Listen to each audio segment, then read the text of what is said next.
Good morning and happy Friday. I hope everyone's well and you're staying warm. Is it me or does this feel like an old-fashioned winter this year? The past few years it's been giant snowstorms, and then I think last year all of February had like the lowest snowfall in Buffalo's history, and this year it's the opposite. It's just, it feels like it's a constant. So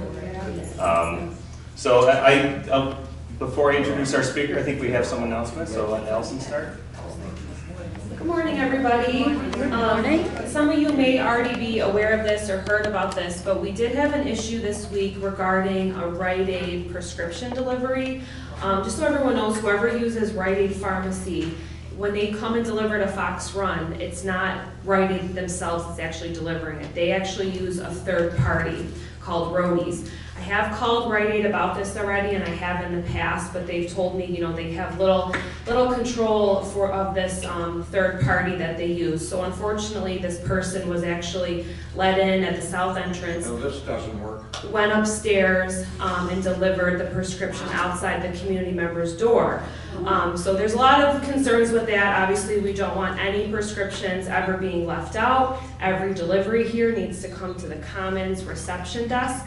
So that's why, we don't have full control over that, but we do always want to encourage you to use either Anthony Brown, and I do want to touch on the pharmacy that we had a nice presentation on last year called Parkview. We're actually going to be partnering with them for our assisted living. They, just like Anthony Brown, deliver here 6 days a week, multiple times a day they'll deliver. So we are going to be having some availability for some of those folks to come out if you are looking to switch, have questions for them. I'll be organizing that, and that'll be on calendars to come, announcements to come, and always see myself or Lori if you ever are interested in switching. And two, be mindful, if you're coming in and out of any of the entrances, we never want to let anyone in. They need to go to the Commons for any sort of delivery. Alona. Wasn't Parkview here once before? Because I saved a little brochure. Yes. Parkview was here almost a year ago, April. They are a Williamsville-based company. They're local. Those folks did a really great job. So just as another option, we really want to encourage you. You're independent living. You're welcome to use any pharmacy you'd like. But these are really Parkview and Anthony Brown are the ones we're going to strongly recommend. Parkview is going to be coming in to do more visits and maybe even spend some time one-on-one. Yes, and and Parkview will be coming in to do more visits, more one-on-one. I'll probably set them up in the card room, so stay tuned for that if you have questions for that service. Vicki.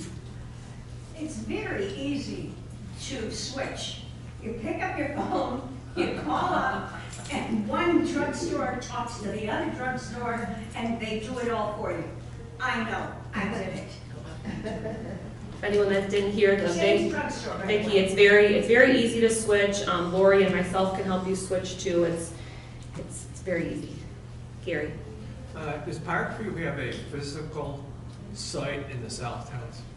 Not in the South Towns. Their office is based in Williamsville, but it is their staff that delivers, and they will come here 6 days out of the week and make deliveries to Fox Run. That concerns me. In bad weather, I could see Parkview not making it here. Yeah, Brown only has to travel a mile. Right, and sorry, we're going down the Parkview rabbit hole here. So you're right. They're not in the South Towns, but they do have their specialty is long-term care and senior communities, and they also do some other things. But they're not the broader community. Anthony Brown is the broader Orchard Park. But right, so there is, in a snowstorm, anything can happen. Even Randy can't get here in some snow days. But we'll talk more about that. We can do a presentation, but they do offer some additional services, but we're going to try to focus on those two. Anthony Brown has just been so great, and we want to continue to use them and just offer you another option with Parkview. We're not saying everyone should switch, but maybe some of those other players like Rite Aid or CVS have been more difficult because they use those third parties. Okay. And then on a lighter note, the calendars will be out either today or Monday. And Ash Wednesday is coming up Wednesday, March 5th.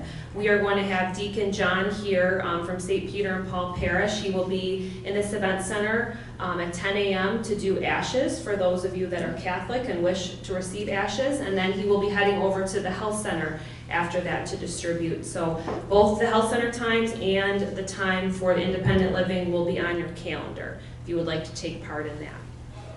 Sue?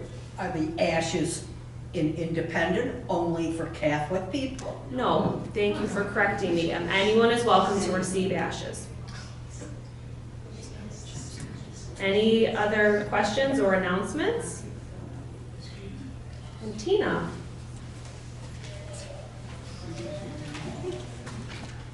Hello everybody, my name is Tina. I am the dietitian. I work mostly in the health center. But I just wanted to give everybody kind of an announcement and an update. It shouldn't come as too much of a shock, but the grocery stores are having a really hard time getting inventory of shelled eggs in, and it is now affecting us here. So we are not able to order or get in any of the shelled eggs. It is because of the avian flu has affected all the poultry farms. So that's why we put up some signs, but if you want to order like a fried egg or an over easy egg, we unfortunately don't have shelled eggs.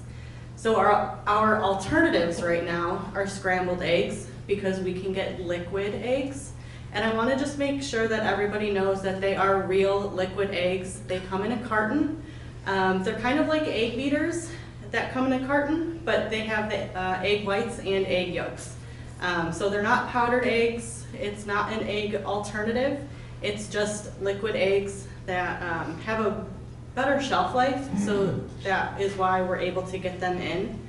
We are also able to get in hard-boiled eggs, so they come to us hard-boiled, but that's only until the inventory of that runs out too. So that's why you'll still see some egg salad on the menu and some hard-boiled eggs maybe in salads. And then we have the liquid eggs for scrambled eggs and for all of our baked goods. Okay? I also just wanted to announce that March we celebrate National Nutrition Month.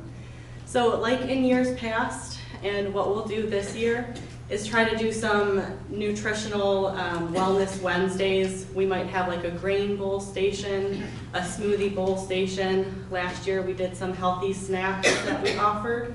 So I just wanted to let you know, you'll be seeing some flyers and that on the calendar as well. And also next month I wanted to bring a presentation kind of diving into digestion and absorption of nutrients. I know that some people want me to go a little bit deeper into nutrition.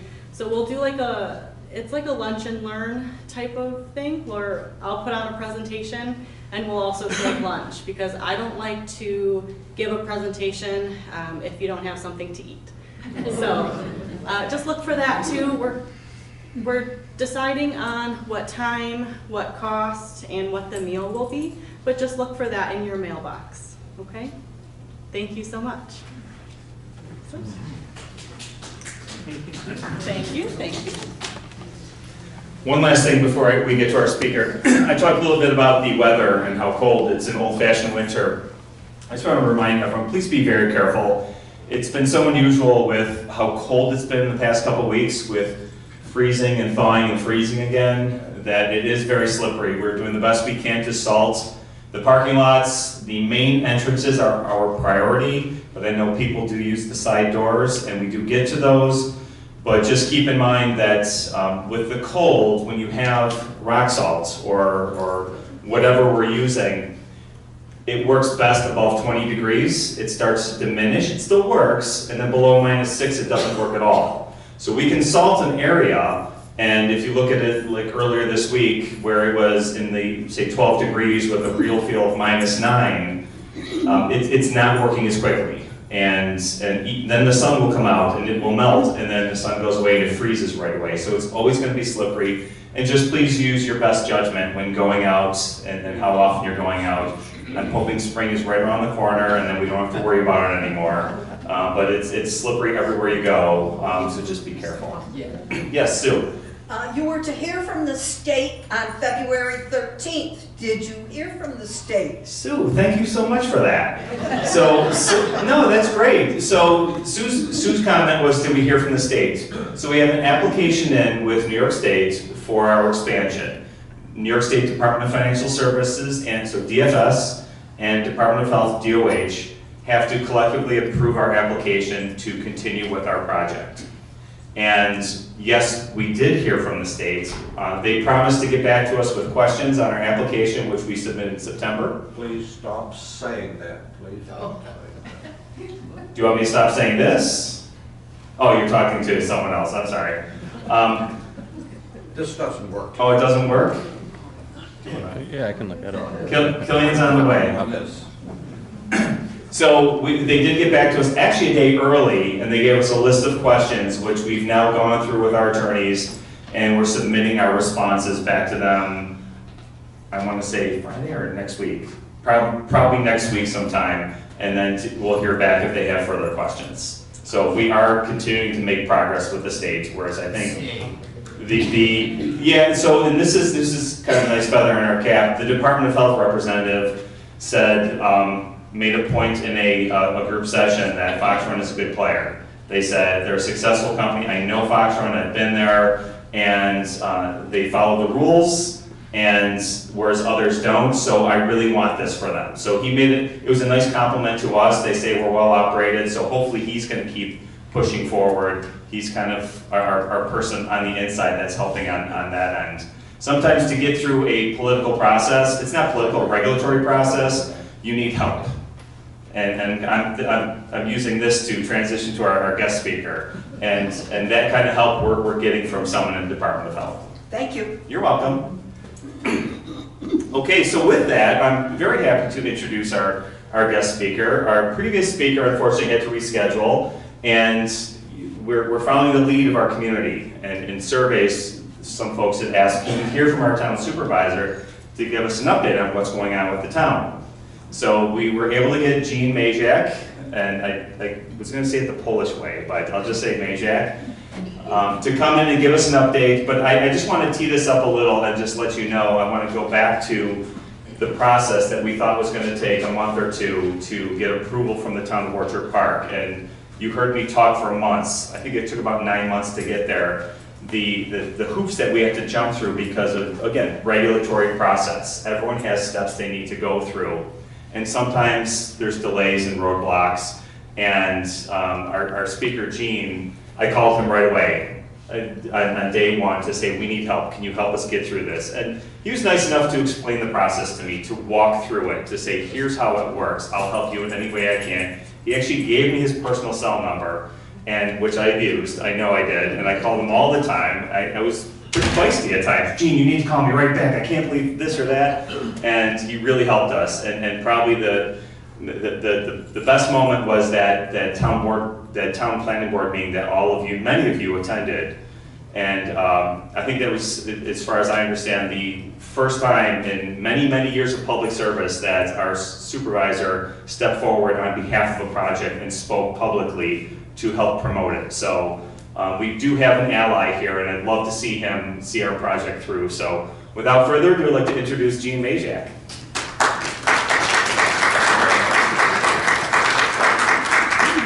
Good morning, everyone. Let me give you just a little bit of 2 minutes worth of history on myself. I grew up in the North Towns and went to college in the University of Cincinnati and graduated as a civil engineer. And my career took me all over the eastern part of the United States, and then had an opportunity to come back to Western New York. And my wife being from mid-state Ohio, I let her pick where we were going to live. And she picked Orchard Park, and we haven't looked back since. And it's we've been here for over 25 years, and it's just been wonderful, and raised our family here. When we moved here, we got started right away in the community. She wound up being a Sunday school teacher at St. John's for a long time. And I joined the planning board and for about 8.5 years, and then became a councilman for 12 years, and now the supervisor for a little over 5 years. So that's a little bit about me. The last 4 years, we have been under the tax cap with our budget. No other supervisor has ever done that before. There is an organization out there called Moody's, and they rank you on a financial basis, and they have their criteria on how they score and so on and so forth. The last 4 years, we've gotten a double A1 rating, which is the highest that they give in Western New York. There's only one other town in Western New York that has that rating, and that's Clarence. And also our audits have all been an excellent rating. And the point I'm trying to make is that we are physically sound, and that comes from paying attention to the needs before we pay attention to the wants. And I get teased every once in a while that I still have my first communion money. And I might, I don't know. And as far as, the planning board was an awesome time for me, because I learned about Orchard Park and what their goals were with their comprehensive plan and growth and so on and so forth. And the message was very clear that we did not want to become another Amherst. And so I have been involved with the thought process of, controlled growth. No matter where you're at, we're going to have growth. But this, we make sure that it's a controlled growth. We don't and one of the reasons why it takes as long as it does to get a project approved is because there are a wide variety of steps that we have to go through. And Bill was right. I had never stood up in a meeting to champion a project, but this one certainly seemed that it was the right thing to do at the time. So the other thing as far as fiscal, public safety. Since I've been the supervisor, I've been fortunate enough to work with 2 different police chiefs, and that have both been very reasonable over the years, and therefore I've been able to grant everything that they've asked for in their budgets, and it's been a very reasonable ask as opposed to some of our other department managers. So public safety is a big issue for me, and the stadium area. I'm sure you've read in the papers about rezoning. I think a couple of our board members got a little bit ahead of themselves. You really need to be doing a comprehensive plan first and then do your rezoning.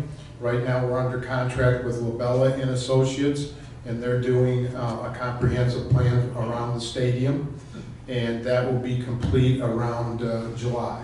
And then any rezoning based on their recommendations, we'll pick up that ball again and do what we have to around there. And this process is very detailed, and one of the reasons why it takes so long is because we have consistently met with all of the stakeholders, that we have public hearings, and more than just one, with the residents that are affected around that area. So we started the comprehensive plan, I believe, back in December. So we're trying to get as much input from the neighbors in the area, along with the businesses in the area, before we make any tough decisions. And then also that same company is going to be updating our town comprehensive plan, which is 15 years old. We're not going to reinvent the wheel, but we're going to update it to meet the needs of 2025. And we're also doing that in conjunction with the village, so that we're both on the same page as to what we want to see here in Orchard Park. So with that said, I'll open it up to questions.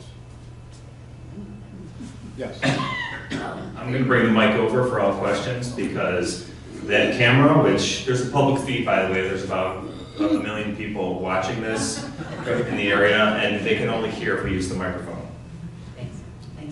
Thank you for coming. I'm a volunteer at Providence Farm Collective, and could you give us an update on the water situation? To me, that's a a gem of a project that Orchard Park should be very proud of, and whatever support maybe can be given would be appreciated. Thank you.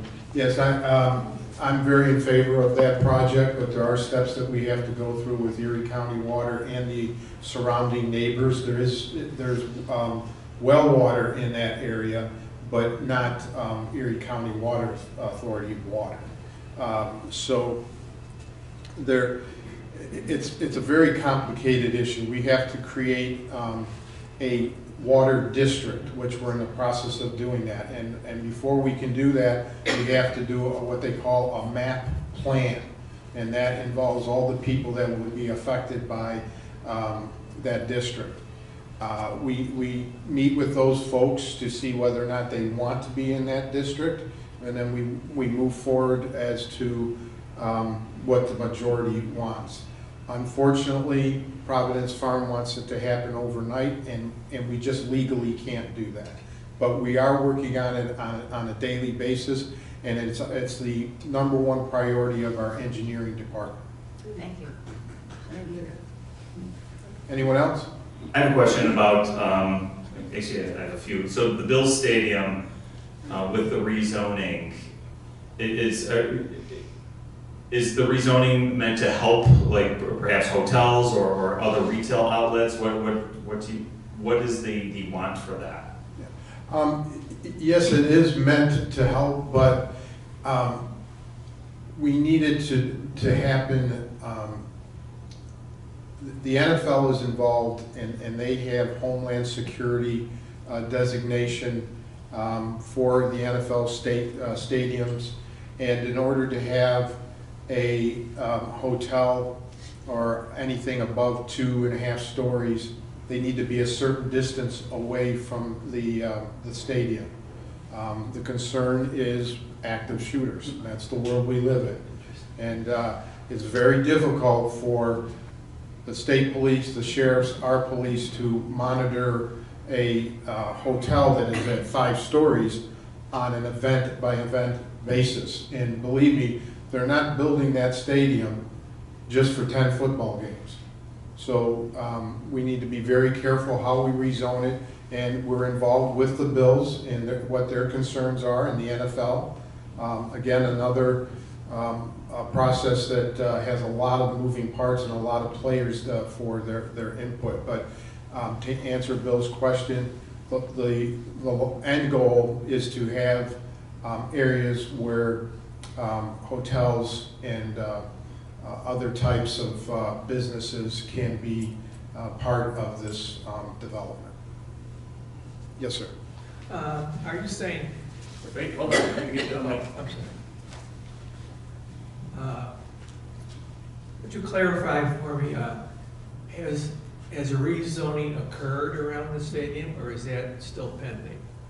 There has been some preliminary rezoning that has occurred around the stadium, and fortunately, I was able to work with the town board to slow that down until we get our comprehensive plan done, so that we don't have to go back and rezone something that we already rezoned. So there'll be further rezoning after the comprehensive plan? There's a possibility, yes. Okay. Yes. That's all I wanted to know. Thank you. Anyone else? Yes, ma'am. Bill's getting his steps in. That's right. Thank you for coming today. You're welcome. I understand that the old stadium site will be for parking for the new stadium. However, there's a cemetery in the middle of that parking lot. Is that going to remain there? Are they going to move the remains? What are they going to do with that cemetery? Yeah, you know, that land belonged to the county and then was sold to the state. So that's something that we're not involved in, so we get very little bit of information, but I would imagine that they're going to follow whatever the state rules are and laws are as far as cemeteries go. Where is there a cemetery? Right next to the stadium. Really? Yes. Sorry. In the middle of the old stadium? Yes. Right outside the old stadium. It's about next to it where? Okay, so I'm on Abbott Road and I'm staring at the stadium. Which way, the left or right? Well, it's right next to the stadium entrance. Okay. Which On stadium? the side where the Jim Kelly Club is, of the stadium. Which road are you entering the parking lot? Well, it'd be Abbott and Southwestern, Okay. and then come in here, Mm-hmm. and you enter the stadium Okay. there, and the cemetery is just a little bit over. I didn't even know that. Interesting. I'm gonna look for it That's now. why they never won a Super Bowl. Okay, there we Is it go. is it a Native American cemetery? No, it's a family Yeah. cemetery. It's a small It's cemetery. very small, there's family. maybe 10 graves in there. Yeah, it's a small family cemetery. How do you know? You know, there's another, we have a small one on 20A and Freeman, right there on the corner there. It's a small family cemetery. I actually have a comment, kind of question, and I just thought about it. This past summer, I feel like there was a ton of road work being done. And this is more of a compliment for whoever you chose to do it. I feel like they shut down, like say, Big Tree, or even South Buffalo Street. They shut it down, it felt like overnight, and then there was brand new smooth pavement. Now, I know, Bob, the joke is we have winter and construction season, right? So you're always driving around cones, but for whatever reason, I truly feel that Orchard Park did it in a way that it happened very quickly. And I mean, it was block off traffic for a little bit and it's done. So kudos to whoever you hired to do it, but it was really well done. Well, all of those roads were state roads, so the state DOT let that contract out and awarded it to Union Concrete.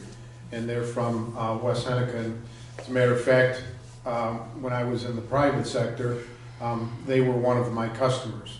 And I sold and marketed high-tech civil engineering products that could be retaining walls, bridges, soil reinforcement, you name it. And so they were one of my customers, and I was very pleased that they were chosen. And I know the folks over there very well, and I was able to be in touch with them on a regular basis to know what roads were going to be shut down, when they were going to be shut down, and they just did a yeoman's job out there. And I've had many people like yourself, Bill, that have made compliments in reference to that You project. should have just taken all the credit. It was your opportunity there. For the past 4 years, I'm constantly hearing out of Washington that, you know, billions of dollars are going to be spent on infrastructure. And I'm not precise, but some of that money I thought was approved in Washington. Has any infrastructure monies made its way to the counties and towns, or hasn't Well, it? the road that we just talked about, that would be considered infrastructure. The COVID money that we received had specific guidelines as to What was the word you used? The what money? COVID. Oh, okay. Okay, that was given to every town, municipality, village, and it was based on a lot of different factors as far as their population, the miles of road that they had, and so on and so forth. Well, one of the things that we could use that money for was sanitary sewers. And we have, and it's one of those unsexy things that it's underground and you don't really care about it until it doesn't work. And we have over 70 miles of 50-plus-year-old sanitary sewer. And what we're trying to do, we have a 10-year plan, and this is in my sweet spot because I'm an engineer and I dealt with these products for a long, long time.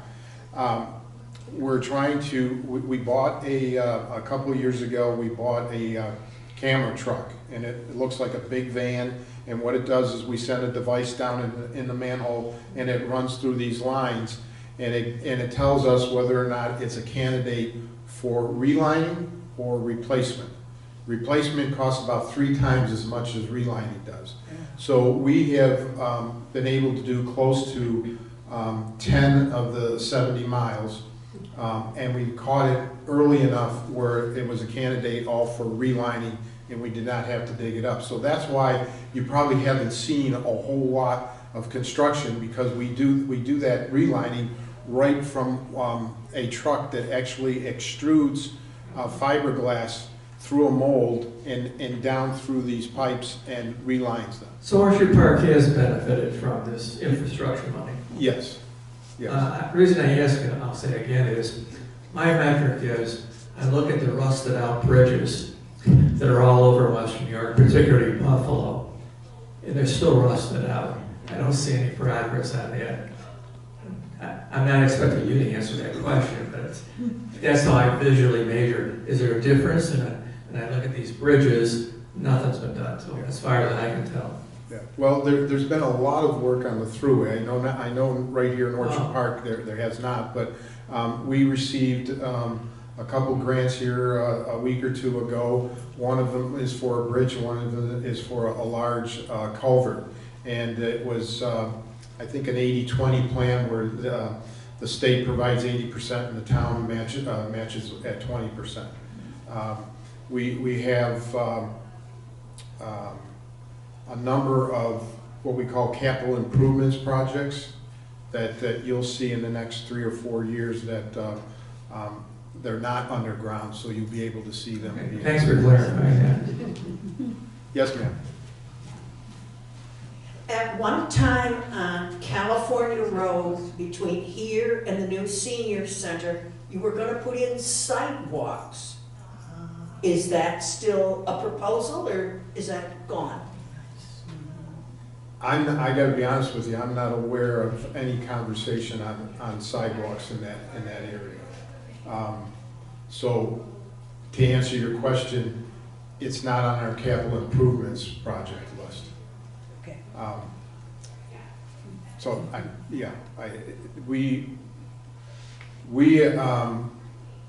when we built that activity center, there was a survey that went out, and the temperature of the community was they felt we could handle a $16 million project. Well, that project wound up costing us $24 million. So, and by the way, my rough estimate was $24,500,000.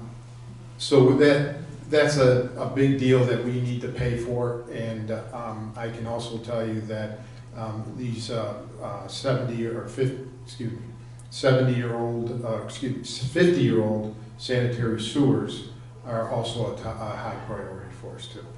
It costs us somewhere in the neighborhood of about $40 to $50 a lineal foot to reline these projects, and upwards of $150 a lineal foot if we have to dig them up. So we want to get to them before they collapse. Anyone else? I don't know what kind of involvement you've had with the rail trail. I think it's such a great feature in Orchard Park, and I feel like it gets used quite a bit, but did the town have any involvement? I'm sure it's a not-for-profit Rails to Trails that did the work, but I mean, did the town have any input on that? Years ago, they put out a support letter for the Rails to Trails. We don't, what we provide is public safety. If someone has a medical issue, or there's foul play being done or something like that, we respond to that. But as far as putting money into it, we don't. It's a lease that the Rails to Trails folks have from the railroad, and if for whatever reason the railroad came back to being a main part of transportation, the railroads can break that lease. We've asked them when they have updated their trails and tried to put stone down and so on and so forth, that if you want us to respond in a quick manner, that we have places on that trail that we can turn around vehicles and things like that. For example, if the trail that starts at Freeman and goes all the way to Ellicott Road, and there's something going on, as let's say a medical event, and we have to respond, depending on where that event is, we might not be able to go from point A in the shortest distance. We might have to go all the way around if there's no place for us to turn those vehicles around. So we can get in there, It's what's the shortest distance to the hospital?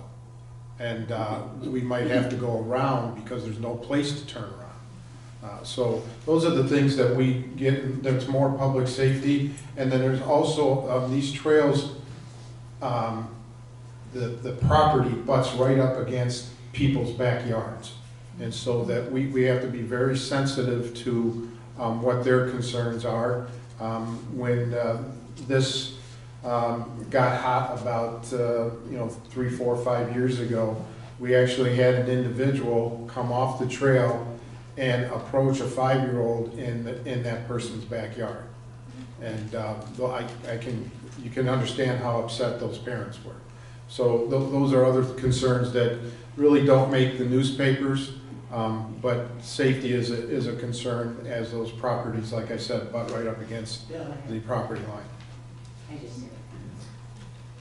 Hi there, I just have a comment on the cemetery. It's called the Sheldon Cemetery, and it is maintained, by the way, by a gentleman, and it is located between gates 6 and 7 at Highmark Stadium at this point. So there's a sign also that explains the cemetery. Thanks for bringing it up, because I never knew that. Now I know one more thing today. Thank you. And thank you, sir, for attending and sharing all of your wealth on Orchard Park. Thanks again. Thanks for the cell phone access there. I can tell you're a lot better on these smartphones than I am. What is the plan for the corner where Arthur's Furniture and the hardware store? We know that there's an interested party that is well known in Orchard Park, especially if you had to buy an automobile.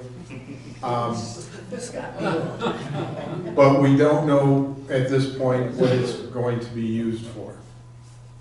It's been very quiet. Has it been purchased by this individual?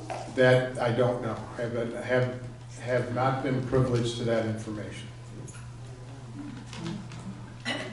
So I'm gonna put you on the spot now. So I started this meeting by saying how helpful you were to Fox Run in getting us over the hump and getting us our town approvals. I'd love for you to drive down to New York State and push them along, but I know you can't. But we're not done. We haven't put a shovel on the ground, and because you've been so helpful, I'm hopeful that you're able to continue to help us along as the needs pop up. So you're not planning on leaving office anytime soon, are you? Well, it's funny you asked that or mentioned that. No, I'm not planning on leaving office, but this is an election year, and like all elections, you have to get a number of signatures on a petition, and then send that to the Board of Elections so that you can get on the election. So that and I'm a Republican, and that line. If there's anyone, my petitions will be available come next Monday, and I'm going to drop some off to Bill if he's willing to take them. And if any of your friends that are Republicans or you are Republicans, I need to get 800 signatures, so everyone helps. But so you have to be a Republican to sign? Because I was going to say, it doesn't matter the party to me. I think just being a good person helping goes a long way. Every candidate, whether they're from the Conservative Party, Democrat Party, Republican Party, they have to get petitions signed, but they can only be by the party that they're affiliated with. Yeah. So, but to answer Bill's question, I do want to see this through. That's why there are a number of things that I want to get done before I leave office, and that's why I'm running for hopefully only one more term. And the other one is we have a 65-year-old highway facility, and I think some of our equipment is 65 years old. And we're in the process now. We had a new campus designed by CNS Engineering, and we're putting in a new salt barn that collapsed, a topsoil barn, and a fuel station. Our fuel was underground since the place was built. and insurance companies won't insure underground facilities anymore. So we had to build a new facility that is above ground. So those are just a few things. This project, the highway facility, the sanitary sewer relining, those are just a few things that I want to accomplish and bring to the finish line before I'm done. So. Well, I appreciate that, and I know we as administration, we can't really get involved in too much in politics, we can't put signs up, but I think getting some signatures to at least get you in the process, I think we can certainly try to help out. There is one more question. Yeah, that would be much appreciated, thank you. I'm a relatively newcomer from Connecticut, and in Connecticut, you can be Republican, Democrat, Independent, or non-specified. And is that still the same in New York? Well, in this general area, it's Republican, Democrat, Conservative Party. There are what we call blanks who do not recognize any party. And then the Independence Party we used to have here in Orchard Park and has just basically gone away. But east of Rochester, they're alive and well. So to answer your question, pretty close to what you had in Connecticut. Okay, so not declared, or in other words, I could sign a petition, even if I'm saying Republican or Democrat.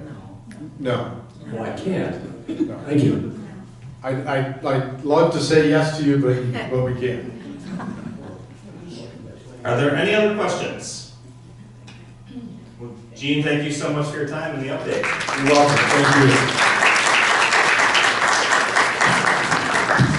Okay, that concludes. One last Yeah, thing. go ahead. I spend a fair amount of time at the activity center with the seniors there, and we do coffees from time to time. I'm going to be there. I believe it's March 11th for a coffee over there, and we do something similar. So if you want to ask some other questions or just come by, please say hello. You can get with Maria and she'll tell you the exact date and time of that next one. And I believe September 16th is their picnic over at Chestnut Ridge Park, their annual picnic that I attend to that. And it's along with the DARE program and spending time with the seniors is my two favorite things to do in government office. So thank you very much.